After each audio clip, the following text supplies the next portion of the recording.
So welcome back friends. तो आज हमारा नया सेक्शन स्टार्ट होगा ऑफ रीजनिंग। ठीक है। और इस नए सेक्शन के अंदर मैं आपको पहले बता दूं कि दोनों ही एसएससी और बैंकिंग दोनों के लिए ही रीजनिंग बहुत इंपॉर्टेंट है। एसएससी में जहां रीजनिंग का सेक्शन 50 मार्क्स कंटेन करता है, वहीं आपका बैंकिंग सेक्टर में रीजनिंग का सेक्टर आपके रीजनिंग का जो सेक्शन है वो आपके लिए 35 मार्क्स एटलीस्ट प्रीलिम्स में तो करता ही करता है। उसके बाद भले ही उसकी मार्किंग और ज़्यादा बढ़ जाती है। बट सबसे पहले हम बात करेंगे बैंकिंग सेक्टर में जो एक टॉपिक है आज, उसका नाम है इनइक्वालिटी, जिसकी मोस्टली वेटेज जो होता है 5 मार्क्स का रहता ही रहता है। 5 मार्क्स से लेके 3 मार्क्स वेरी करता है। ठीक है। ये इसकी मार्किंग जो आपकी क्या वेटेज है उसके बारे में बात हो रही है।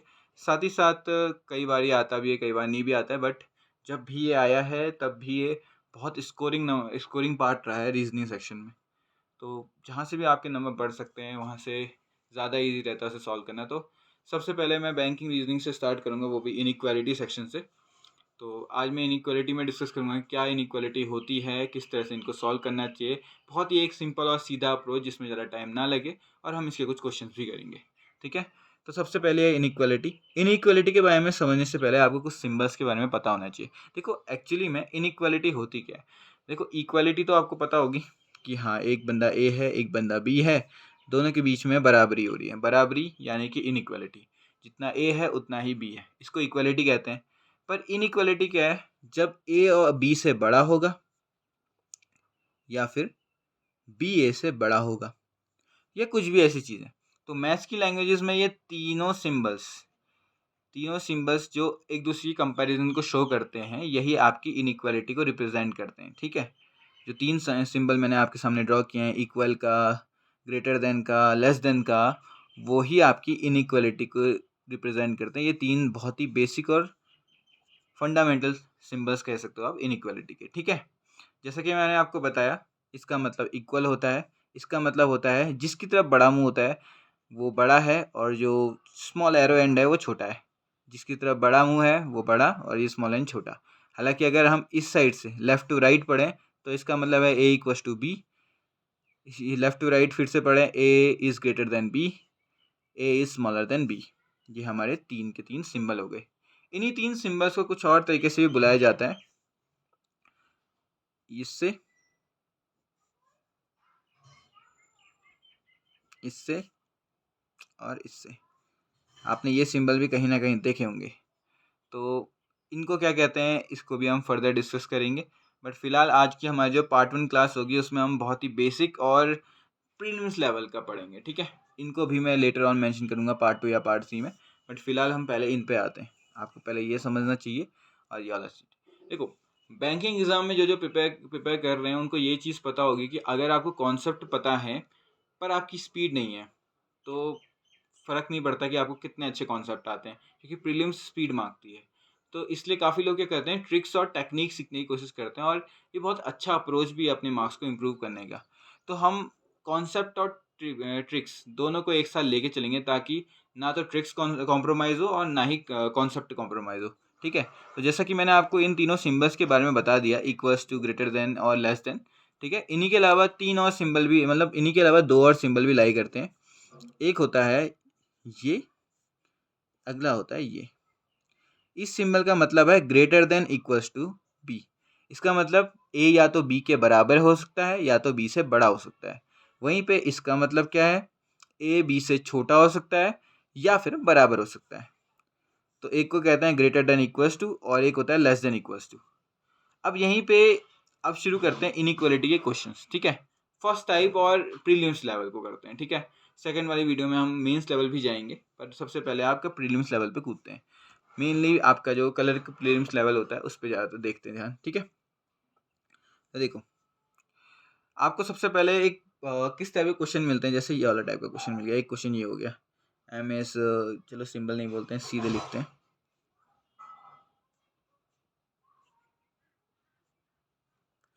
और आपसे एक क्वेश्चन पूछ लिया, एन एल सेकेंड हो गया, वो इक्वल टू। देखो इस तरफ से आपका एक क्वेश्चन बनता है, जिसमें जो ये ऊपर वाली ये लाइन दी हुई है इसको आपका कहा जाता है स्टेटमेंट, और इसको कहा जाता है आपका कंक्लूजन। ठीक है। और जिन जिनको सिलॉक्स पढ़ना है, सिलॉक्स में भी सेम रूल रहता है। देखो, स्टेटमेंट और कंक्लूजन दिए जाते हैं और इससे ही पूरा गेम पलटा जाता है या बनाया जाता है। ठीक है, तो देखो आपको क्या करना होता है, आपको एक बढ़िया सा रिलेशन दिया होता है, बहुत बड़ा, जिसको स्टेटमेंट में दिया जाता है, और 2 कंक्लूजन दिए होते हैं, या 2, 3, 4, डिपेंड करता है क्वेश्चन और लेवल उसका कैसा है। ठीक है, तो उनमें से एक कंक्लूजन को चेक करके आपको बताना होता है कि सही है कि गलत है, और ऐसे करके आप सबको एक एक करके 1 बाय 1 चेक करोगे, और लेटर ऑन जो आपके ऑप्शंस होंगे, only 1 follow, only 2 follow, only either 1 और 2 फॉलो, बोथ फॉलोज, नाइदर 1 और 2 फॉलोज, तो ऐसे करके ऑप्शन आते रहते हैं, उनमें से जो सही जो गलत आप मेंशन कर सकते हो। ठीक है, तो अब बात करते हैं कि हम इसको कैसे देखेंगे। तो देखो, अप्रोच कई हैं, मैं आपको 2 अप्रोच बताऊंगा। पहली अप्रोच जो जेन्यून अप्रोच या जनरल अप्रोच होती है, सभी देखते हैं यार, एन से एल बड़ा है कि नहीं बड़ा है, ऐसे देखोगे। देखो, एन पी से बड़ा है, पी जे के बराबर है, जे ओ से बड़ा है, ओ एल से बड़ा है, तो indirectly L O N O से एन एल से बड़ा हो गया। ठीक है, ये एक लंबी और जनरल मेथड हो गई। पर इस मेथड में क्या लगता है ना, टाइम लगता है। ये तो कॉन्सेप्ट से तो आपको पता चल जा रहा है कि इस साइन का मतलब क्या होता है, बड़ा होता है, यानी कि एन बड़ा है एल से, और यहाँ से हम ऐसे चलते रहेंगे तो हमें दिख रहा है कि एन सच में बड़ा है एल से। पर ऐसे करोगे तो टाइम लग जाएगा और वो कॉन्सेप्ट बेस्ड होगा। हमें थोड़ा ट्रिक और टेक्निक को सही से बढ़ाना पड़ेगा। ठीक है, तो अब हम क्या करते हैं, टेक्निक का यूज़ करते हैं, और इस टेक्निक का नाम है, वैसे तो काफ़ी लोग इसको डोरमेट मेथड कहते हैं। डोरमेट मेथड इसका नाम है। पहले मैं इस मेथड को बता देता हूँ ताकि बाद में आपको एकदम से ये दिख जाए। ठीक है, डोरमेट मेथड के अलावा अगर आपको इस नाम से नहीं जानना, तो एक बेसिकली आप बस इतना सोचो कि एक छोटी सी टेक्निक है। ठीक है, ज़्यादा इसमें फैंसी कुछ ऐसा खास नहीं है, बस मैं आपको बता देता हूँ। देखो, आपको एरो देखने में कभी दिक्कत नहीं होगी। क्या नहीं होगी? एरो देखने में कभी दिक्कत नहीं होगी। अगर आपका एरो एक ही डायरेक्शन में जा रहा है ना, तो आप इजीली बता सकते हो कि ए से बी जा रहा है, बी से सी जा रहा है, सी से डी जा रहा है, तो इसका मतलब ए से डी तो जाएगा जाएगा, सीधी बात है। ए से बी जा रहा है, बी से सी जा रहा है, सी से डी जा रहा है, तो यहाँ से आप ये कह सकते हो कि ए से डी भी जाएगा ही जाएगा, अगर आप एरो देखना चाहते हो तो। ठीक है, इसको एरो मेथड कहते हैं और बहुत अच्छी मेथड होती है। इसमें क्या देखोगे आप, देखो जैसे फॉर एग्जाम्पल लिखा है A is greater than B is greater than C is greater than D. Arrow बन रहा है, एरो ए से बी से सी से डी, तो इसका मतलब क्या है, A is greater than D. साफ दिख जाएगा। अगर आपको चेक करना है A is greater than D, आप सीधे एरो देखोगे। क्या देखोगे? एरो। वहीं पे उल्टा वाला केस भी हो सकता है।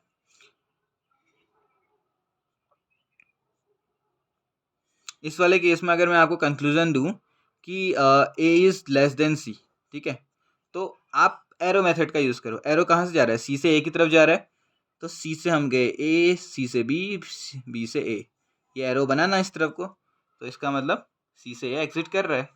तो ये एरो मेथड बहुत इजी मेथड है। तो अब मैं ये एरो मेथड आपको 5 सिंबल्स के लिए सिखाने वाला हूँ। कौन कौन से 5 सिंबल? एक इक्वस टू का, एक ग्रेटर का, एक लेस का, एक ग्रेटर देन इक्वस टू का, और एक लेस देन इक्वस टू का। ठीक है, इन 5 सिंबल्स को हम एक बार अच्छी से स्टडी करेंगे। देखो, अगर आपको चेक करना है कि 2 क्वांटिटी इक्वल है, तो हर जगह इक्वल होनी चाहिए। ठीक है, आप मुझे एक चीज़ बताओ, ये और इनमें कौन सा वाला ए इक्वस टू बी को जस्टिफाई ज़्यादा करेगा? ठीक है, इन तीनों में ए इक्वस टू बी को इन तीनों में से कौन सा ज़्यादा जस्टिफाई करेगा? तो अगर आपका आंसर अगर ये और ये है तो ये गलत है। केवल ये, बस और बस ये आपका ए इक्वस टू बी को जस्टिफाई करेगा। अब काफ़ी लोग पूछेंगे ऐसा क्यों यार, ऊपर अभी आपने तो बताया था कि इसका मतलब क्या होता है, ए बी के बराबर भी हो सकता है और बड़ा भी हो सकता है, और इसमें आपने बताया था ए बी के बराबर भी हो सकता है और छोटा भी हो सकता है। बराबर तो दोनों में आ रहा है, फिर ये इक्वस टू का क्यों नहीं है सिम्बलाइज? तो देखो यार, एक्चुअली मतलब क्या होता है ना, ए इक्वस टू बी फिक्स बता रहा है कि ए बी के बराबर ही होना चाहिए, ना कम ना ज़्यादा। तो ये वाला जो स्टेटमेंट है वो फिक्स बता रहा है कि हाँ ए बी के बराबर है। पर इन दोनों में क्या हो रहा है, यहाँ पे ए बी से बड़ा हो जा रहा है, हो भी सकता है इक्वल, नहीं भी हो सकता है कह रहा है। तो देखो, जहाँ पे श्योरिटी 100% नहीं है और पूछा 100% श्योरिटी के साथ है, वहाँ गड़बड़ हो जाती है यार। ठीक है, वहाँ गड़बड़ हो जाती है। अगर आपसे कंक्लूजन में श्योरिटी पूछी है तो आपका जो रिजल्ट में स्टेटमेंट है उसमें भी श्योरिटी दिखनी चाहिए, तब जाके आप कह सकते हो कोई इक्वल है। तो ये तो हो गया इक्वल। अगर आपको इक्वल अगर कंक्लूजन में कहीं दिखता है इक्वल, तो आप श्योरिटी के साथ ही देखोगे, वरना नहीं देखोगे। नेक्स्ट, आपका ये वाला सबसे ईजी सिंबल मुझे ये और ये लगते हैं, क्योंकि ये एरो से बन जाते हैं। किससे बन जाते हैं? एरो से बन जाते हैं। जैसे कि मैंने आपको बताया यहाँ पे, अगर आपको कोई ऐसा स्टेटमेंट दिखे और कंक्लूजन ये है, तो आपको कुछ नहीं करना है, जहाँ से एरो जहाँ तक दिखा रखा है ना कंक्लूजन में, स्टेटमेंट में भी वहीं से जाओ। ए से बी गया, बी से सी से डी, एरो जा रहा है तो बस हो गया। वहीं यहाँ पे भी देख लो, अगला वाला क्या है? Less than equal, less than वाला सिंबल है, तो लेस देन वाले सिंबल को भी उल्टे एरो की तरह देखो, तो ए इज लेस देन सी। यहाँ पे सी यानी कि जहाँ से एरो शुरू हो रहा है वहाँ से ए से सी के लिए देखो, तो सी से बी, बी से ए। हुआ नहीं हुआ? तो ये दो सिंबल तो हमारे कॉन्कर हो गए। अब जो मेन बात आती है इन दो सिंबल्स की, इन दोनों में बस एक छोटी सी चीज याद रखनी है और आपका पूरा क्वेश्चन का पैटर्न आपको बन जाएगा। तो जैसा कि मैं बात कर रहा था इस वाले सिंबल की, तो पहले इस वाले सिंबल के बारे में समझते हैं, ठीक है। अगर मुझसे कंक्लूजन में कह रखा है ए से ई, ये वाला सिंबल है करके, ठीक है, A is greater than equal to E, तो आप यार कॉन्सेप्ट से देखोगे तो ऐसे ऐसे करके चलोगे और बहुत टाइम लग जाएगा। पर हम तो एरो या फिर डोरमेट मेथड से सीख रहे हैं ना, तो एरो जो है वो हमारा क्या है, ए से ई जा रहा है। पर ये एरो थोड़ा गजब वाला है। ये एरो क्या कहता है? इक्वल कहता है। तो इसमें देखो, एरो पहले एरो चेक कर रहे हैं, ए से बी से सी से डी, डी से ई, एरो तो जा रहा है, तो ए से ई तो एरो जा रहा है। अब नीचे ये डंडा भी आना चाहिए, इक्वलिटी इक्वालिटी इक्वालिटी इक्वालिटी। अब यहाँ पे एक केस ज़रा सा इम्पोर्टेंट सा आ जाता है। अगर मैं इसमें देखूँ तो चलो इसमें तो साफ समझ में आ रहा है, पर सर क्या होगा अगर यहाँ पे 1 2 3, चलो यार 4 मान लेते हैं, ठीक है, एक जगह पे इक्वल टू नहीं है, तो क्या अब ये माना जाएगा या नहीं माना जाएगा? इसको चेक करते हैं। देखो एरो में ए से बी गया, बी से सी गया, सी से ई गया, ई से डी गया, डी से ई गया, ठीक है, एरो तो सेटिस्फाई कर ही रहा है। पर जब मैं इक्वालिटी की बात करूं तो ए से बी इक्वल है, बी से सी इक्वल नहीं है, सी से डी इक्वल है, डी से ई इक्वल है। पर मुझे ज़रा एक बात बताओ, अगर आप बराबरी की बात करते हो कभी, ठीक है, ए बी के इक्वल है, बी सी के इक्वल है, डी ई के इक्वल है, तब जाके आप ए इक्वल टू ई कहते हो। पर वहीं अगर मैं ऐसा कह दूं ए इक्वल टू बी, फिर उसके बाद C equal to D equal to E, तो क्या आप ए इक्वल टू ई कह सकते हो? कभी नहीं कह सकते, क्योंकि मुझे इन दोनों के बीच में इक्वलिटी दिख ही नहीं रही है। अरे कोई स्टेटमेंट ही नहीं है, तो हो भी सकता है इक्वल, नहीं भी हो सकता है।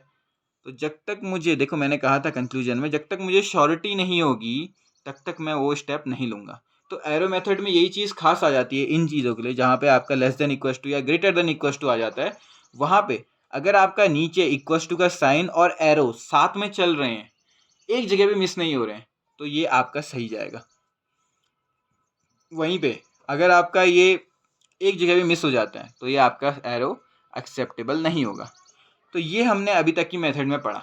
अब ज़रा एक बार देखते हैं प्रीवियस क्वेश्चंस में जो अभी मैंने स्टार्टिंग में लिखा था, क्या इसको पढ़ के हमारा सॉल्व हो पा रहा है कि नहीं। Okay let's see. तो हमारा जो क्वेश्चन है वो ये है, एम से के, फिर एन, फिर पी, फिर जे, फिर ओ, फिर एल, बीच में कुछ ना कुछ सिंबल्स हैं, उन पर अभी ध्यान नहीं देते हैं, क्योंकि हम शुरुआत किससे करेंगे? हम शुरुआत करेंगे कंक्लूजन से, क्योंकि कंक्लूजन से ईजी पड़ जाता है। तो सबसे पहला कंक्लूजन है एन से एल एरो जाना चाहिए, ठीक है। तो देखते हैं, एन हमारा यहाँ पे है, एल यहाँ पे है, तो देखो एरो गया। अब यहाँ पे इक्वस टू है, अब देखो इक्वस टू का मतलब क्या है कि ये लाइन चलते रहेगी, ठीक है, एरो हमारा चलता ही रहेगा, रुक नहीं रहा है, एरो हमारा चलता ही रहेगा। एक चीज़ और मैं आपको बता दूं, इसका मतलब भी यही होता है और इसका मतलब भी यही होता है। क्यों? क्योंकि इक्वस टू का मतलब तो बराबर है ना, इक्वस टू का मतलब बराबर है, तो इक्वस टू कभी किसी सिंबल में अफेक्ट नहीं करता। एरो में एक तरह से मान लो कि बस एक एरो, पतला एरो एक बड़ा एरो है, ठीक है, एक छोटा एरो है एक बड़ा एरो है, पर दोनों का मीनिंग तो एक ही रहेगा ना। बस ये इक्वल टू की वजह से बड़ा हो गया और ये इसमें इक्वल टू नहीं है तो ये सीधा छोटा हो गया, पर दोनों के दोनों सिंबलाइज तो एक ही डायरेक्शन को कर रहे हैं, ठीक है। तो अगर बीच में कहीं पे ऐसे एरो मतलब इक्वल टू आता है, बस इक्वल टू के केस में अगर आ जाता है, तो ये जो पीछे वाला एरो है ना ये डिस्टर्ब नहीं होगा, आगे को बढ़ता रहेगा, ठीक है। तो एन से पी, सीधे ओ, ओ से एल, क्या आ रहा है? ये वाला सिंबल आ रहा है। और एक चीज़ और, यहाँ पे इक्वस टू है, यहाँ पे इक्वस टू नहीं है, यहाँ पे इक्वस टू नहीं है, और हमसे इक्वस टू पूछा भी नहीं है उसने। तो मैंने आपको बताया था कि अगर हर जगह इक्वस टू नहीं है तो हम सीधे कहेंगे ये इक्वल नहीं है। तो इसने एब्सोल्यूट पूछा हुआ है कि एन से एल एरो जा रहा है पर इक्वस टू नहीं है, तो बिल्कुल एन से एल जा रहा है एरो और इक्वस टू नहीं है, क्योंकि हर जगह इक्वल नहीं लगा है। तो ये वाला स्टेटमेंट क्या हो गया? सही हो गया। अगला, ओ और एम इक्वल है। अभी आ गया अगला क्वेश्चन, ओ और एम क्या है? इक्वल है। इसने यहाँ पे एब्सोल्यूट मांगा है, ठीक है, एकदम 100% श्योर होना चाहिए कि ओ और एम इक्वल होने चाहिए। अब ओ यहाँ पे है, एम यहाँ पे है, तो देखो ओ के आगे कोई डंडा नहीं है, नीचे पे जो होना चाहिए था यहाँ पे भी नहीं है, एक यहाँ पे है, एक यहाँ पे नहीं है, फिर यहाँ पे है, फिर यहाँ पे नहीं है। ऊपर से देखो एरो मेथड भी नहीं जा रही है इसमें, देखो यहाँ से यहाँ तक इधर चल रहा था, ये उल्टा हो गया, फिर यहाँ से अलग उल्टा चल रहा है, तो ये वाला रिलेशन नहीं सेटिस्फाई कर रहा है। पहली बात तो इसको चेक करने के लिए हमें क्या चेक करना पड़ता है कि कोई और सिंबल आना नहीं चाहिए, क्योंकि मैंने आपको नीचे बता रखा है इसका कि अगर मेरे से ये पूछा जाए तो मुझे इन दोनों सिंबल से कोई मतलब नहीं है, एग्जैक्ट ये दिखना चाहिए, तभी मैं उसको इक्वल टू मानूंगा, वरना नहीं मानूंगा। ठीक है, तो इस तरीके से ये क्वेश्चन होते हैं। अब इसमें एक और टाइप है जिसको हम कहेंगे आइदर और की कंडीशन, उसको पढ़ेंगे और फाइनली हम कुछ 5 क्वेश्चन करेंगे ताकि हम इस वीडियो को एंड कर सकें और एक कॉन्सेप्ट को ख़त्म कर सकें। तो गाइज अब हमारा शुरू होता है अगली चीज़ जिसे कहते हैं आइदर और। ये आखिरी और सबसे इम्पॉर्टेंट कंडीशन है जो हमारे क्वेश्चन में पूछी जाती है। देखो एक्चुअली हमारे क्वेश्चन में ना 5 ऑप्शन होते हैं, 1 फॉलो, 2 फॉलो, 1 और 2 follow, 1 and 2 both follow, neither 1 neither 2 follow. ठीक है, ये होती है कंडीशन। पहली 1 फॉलो, ओनली सेकंड फॉलो, 1 और 2, इस कंडीशन को हमने अभी तक नहीं पढ़ा है। Both follow, neither of them follow. देखो जब एक ही सही होता है तो 1 फॉलो आता है, जब दूसरा सही है बस तो सेकंड फॉलो आ गया, जब दोनों ही सही हैं तो बोथ फॉलो आ गया, और जब दोनों ही गलत हैं तो नाइदर फॉलो आ गया। अब सवाल ये आता है कि आइदर और कैसे काम करता है, आइदर 1 और 2 फॉलोज कैसे पता चलता है कि यार एक काम करेगा या 2 काम करेगा। इस ऑप्शन को हम यहाँ से सीखेंगे, और बहुत ही सिंपल मेथड है, कुछ ज़्यादा रोने वोने वाली मेथड नहीं है, बहुत ही सिंपल है, जो मैंने अभी तक पढ़ा है उससे कुछ एक्स्ट्रा बाहर नहीं आएगा। ठीक है, तो सबसे पहले देखो इस क्वेश्चन में देखो ए इज ग्रेटर देन बी, एक एरो सिस्टम है, ए से बी जा रहा है, जो देखो ऊपर देखो एरो गया ए से सी, सी से बी, बिल्कुल सही है यार, ये तो सही है, पर इसके नीचे पे कुछ नहीं है ना, इसके नीचे पे है, तो ये गलत हो गया अपने आप में, तो ये तो गलत हो गया। एरो जा रहा है पर नीचे वाले में इसका इक्वस टू नहीं है और इसमें इक्वस टू है, तो ये गलत हो गया। अगला ए इज इक्वस टू बी, ए और सी इक्वल है, सी और बी इक्वल है, पर मैंने आपको बताया ना ये एरो, इस एरो के चक्कर में क्या हो गया, मैं इसको एब्सोल्युटली नहीं कह सकता कि ए और बी इक्वल है। बात तो सही है। अगर हम ए और बी का एक्चुअल रिलेशन देखें तो क्या आ रहा है, ए से बी एरो जा रहा है और ए से बी इक्वस टू भी जा रहा है, तो एट द एंड हम इसको इतना कह सकते हैं कि ए बी से ग्रेटर देन इक्वस टू तो है। इंडिविजुअली देखें तो ना तो ए बी से बड़ा है ना तो ए बी के इक्वल है, अगर हम श्योरिटी में चेक करें। पर कहीं ना कहीं अगर मैं इन दोनों सिंबल्स को मिला दूं, क्या कर दूं, मिला दूं, तो यही बन रहा है शायद, देखो ग्रेटर और इक्वस टू, ग्रेटर और इक्वस टू बन यही रहे ना।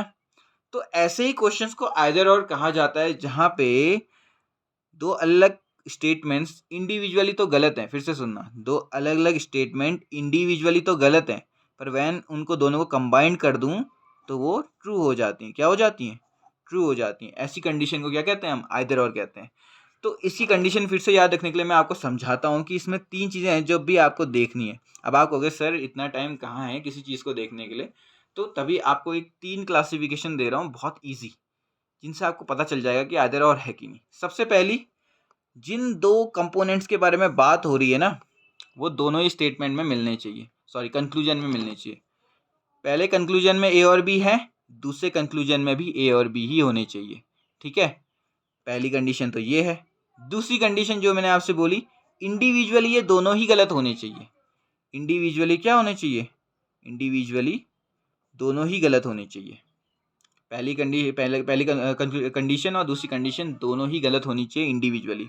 और लास्ट जो मैंने आपको बताया था, अगर दोनों की ही कंडीशंस को मैं मर्ज कर दूं तो ये फाइनल कंडीशन जो हमारी बन रही है उसको सेटिस्फाई करनी चाहिए। ठीक है, मर्जी करके क्या होना चाहिए, सेटिस्फाई करना चाहिए, इसको सेटिस्फाई करना चाहिए।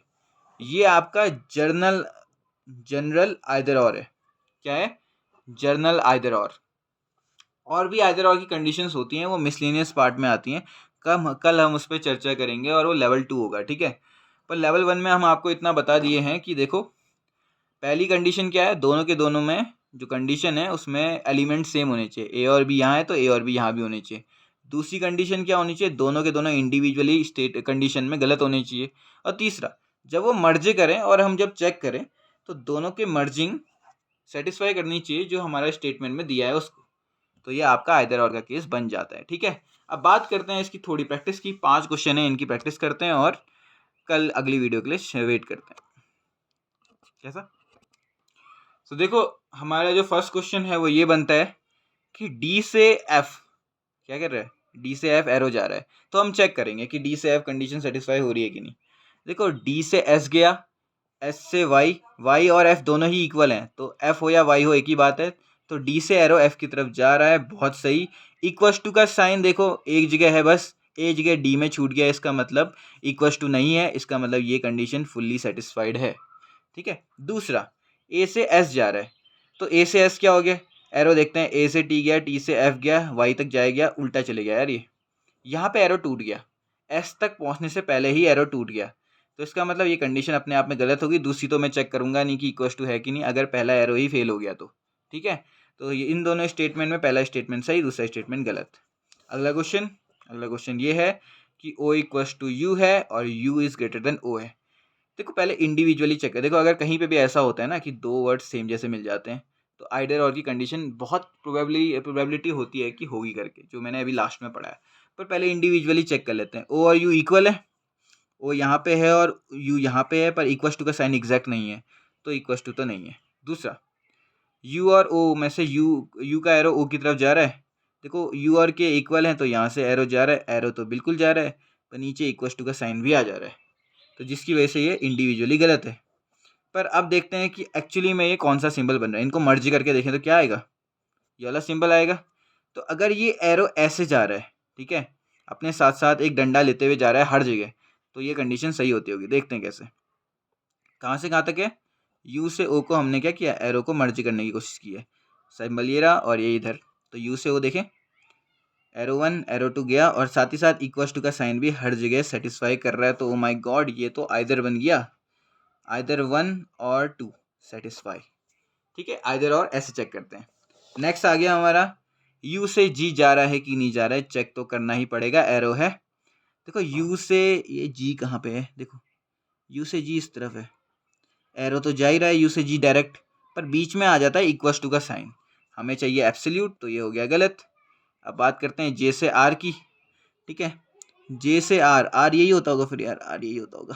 ठीक है, थोड़ा सा गलत तो मतलब दिखने का नहीं है वो सही, कोई बात नहीं, इसको आर लिख देते हैं। ठीक है, तो जे से आर चेक कर रहे हैं, जे से यहाँ चाहिए, देखो एरो तो करेक्ट जा रहा है सीधे आर के लिए, और देखा जाए तो इक्वस टू का साइन भी नहीं है यहाँ पे, एक इक्वस टू का साइन है बीच में हट जाता है, तो अगर सब जगह इक्वस टू का साइन नहीं है तो इक्वस टू कैंसिल हो जाता है, तो जे से आर एक पर्टिकुलर एरो जा रहा है, ये तो सही हो गया, तो ओनली 2 फॉलोस। अगला क्वेश्चन 6 से 9 जा रहा है, 6 से 9 एरो, एरो गया, एरो गया, एरो गया, 9 तक पहुंच गया, 6 से 9 तो पहुंच ही गया। और नीचे इक्वस टू का देखते हैं, 1 equals to, 2 equals to, 3 equals to, यहाँ पे इक्वस टू नहीं है, तो इसका मतलब इक्वस टू अब कैंसिल हो गया है, तो इसका मतलब एरो सीधे 9 तक जा रहा है विदाउट इक्वस टू, तो ये सही हो गया। अगला 2 से 9 के लिए देखते हैं, पर एरो इक्वस टू के साथ है।